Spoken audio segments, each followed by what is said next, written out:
The thing that's so fascinating about Wonderstruck, you're paralleling these two extraordinarily different periods in New York City history. The beauty and the poignance of the story as it unfolds and the visual experience, cinematic experience, was something that just started to affect me emotionally at all levels.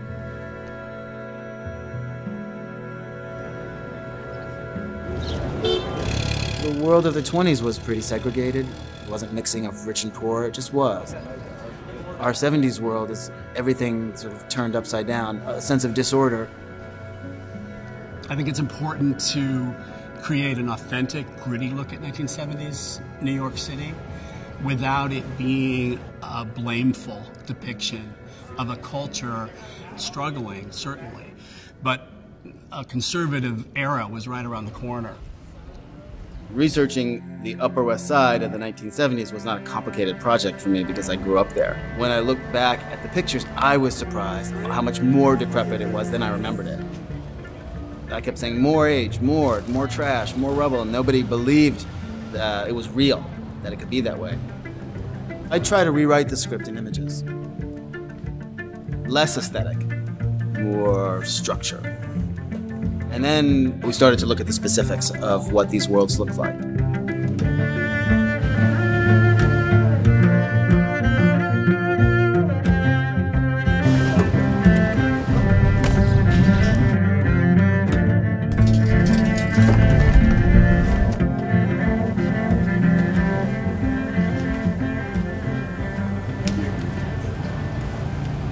Awesome. Make sure if you have the briefcase that's under the umbrella when it rains, please. You got it. Don't Briefcase let it get under wet. the umbrella. Don't let it get wet.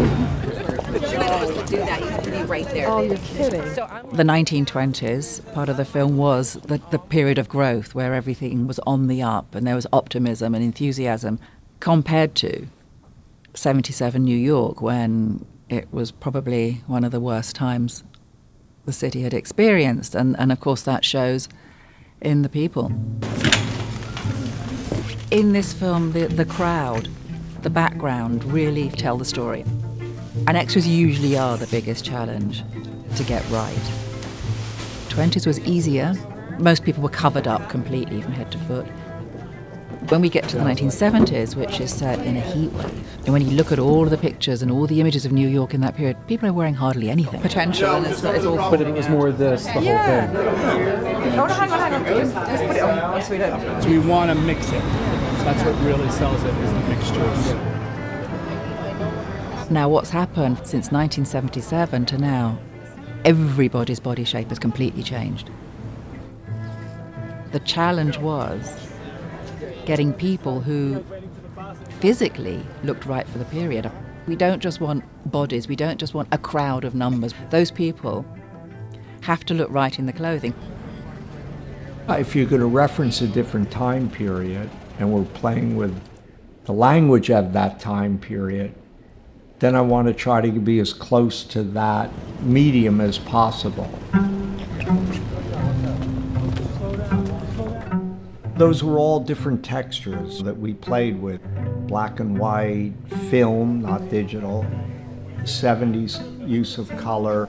So as much as possible, we tried to use filmic devices within the camera, the way they would have done it then. So the trick is, I do this, then I turn around. One of my specialties is to do seamless visual effects. And what I have to do is to be transparent. So nobody knows or feels that there's any VFX in the movie. And on this movie especially, because in 1927 New York City doesn't exist anymore, nor 1977. We're gonna have to remove the scaffolding, change the building that is too modern, and add the computer-generated crowd in the background to make the shot. Your sides, you spread your fingers. Everything is possible. You're playing with both synchronicity and contrast. And that created a tremendous opportunity into what we could do in a film. History changes in our interpretation of it relative to how we live when we live.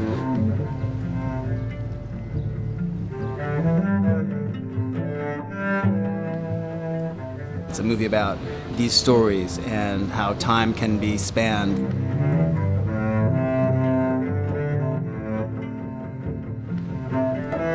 It's not just what's happening. It's more about through what filter are you going to look at what's happening.